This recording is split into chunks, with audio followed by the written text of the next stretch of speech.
News देख रहे हैं आप और मैं हूं आपके साथ प्रज्ञा सिंह। साल 2024 के लोकसभा चुनाव को लेकर लगातार तैयारियां जोरों शोरों से हो रही है। इस दौरान देखने के लिए मिला कि बिहार में बड़ा सियासी तख्ता पलट होता हुआ नजर आया। नीतीश कुमार ने एक बार फिर से बाजी पलट दी, आरजेडी को सत्ता से बाहर कर दिया और एक बार फिर से बिहार में एनडीए की वापसी होती हुई नजर आई। लेकिन बिहार में हुए इस बड़े सियासी तख्ता पलट के बाद अब लोकसभा चुनाव में विपक्ष कमजोर होता हुआ नजर आ रहा है।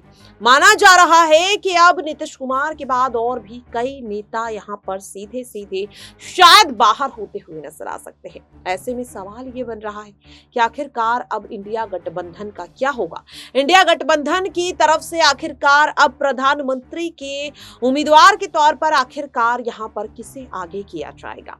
कहा तो यह भी जा रहा है कि गठबंधन में अब किसी महिला चेहरे की जरूरत है, लेकिन आपको बता दें कि ममता बनर्जी को लेकर भी लगातार अटकलें लगाई जा रही हैं कि नीतीश कुमार के बाद अब उनका ही अगला नंबर यहां पर होने वाला है।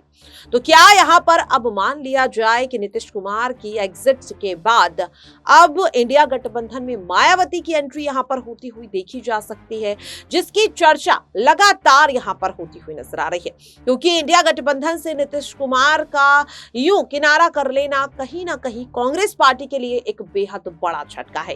क्योंकि आपको बता दें कि बिहार में अगर इंडिया गठबंधन की सरकार यहां पर काबिज हो जाती, कायम हो जाती, तो लोकसभा चुनाव में बीजेपी को सीटों के लिहाज से काफी ज्यादा नुकसान होता। लेकिन बिहार में अब एनडीए की फिर से वापसी हो गई है, तो ऐसे में कांग्रेस पार्टी अब यहां पर शायद इंडिया अलायंस को मजबूत करने के लिए यहां पर पहल करती हुई नजर आ सकती है बीएसपी की ओर।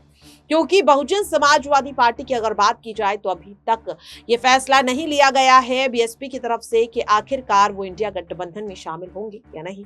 हालांकि बीएसपी सुप्रीमो मायावती ने अपने जन्मदिन के मौके पर ये साफ जरूर कर दिया था कि वे इंडिया गठबंधन में शामिल नहीं होंगी, लेकिन इसे लेकर मायावती ने अपनी नाराजगी भी जाहिर की और उन्होंने बताया भी कि आखिरकार वो क्यों इंडिया गठबंधन में शामिल नहीं होना चाहती, जिसके लिए सीधे सीधे मायावती ने सपा और कांग्रेस को जिम्मेदार बताया। सपा जहां एक और आरएलडी से गठबंधन कर चुकी है, ऐसे में क्या कांग्रेस अब इंडिया अलायंस को मजबूत करने के लिए मायावती की तरफ रुख यहां पर करती हुई नजर आएगी। लगातार राजनीतिक गलियारों में ये कयास लगाए जा रहे हैं कि अब शायद यहां पर सोनिया गांधी और खड़गे यानी कि पार्टी के राष्ट्रीय अध्यक्ष मल्लिकार्जुन खड़गे अब मायावती की तरफ रुख करते हुए नजर आ सकते हैं। खास तौर पर यूपी की उन आरक्षित सीटों को लेकर जो कहीं ना कहीं उत्तर प्रदेश की सियासत को तय करती है कि आखिरकार कौन सी पार्टी सियासत में आती हुई वापसी करती हुई नजर आएगी। तो क्या अब इन आरक्षित सीटों को अपने पाले में करने के लिए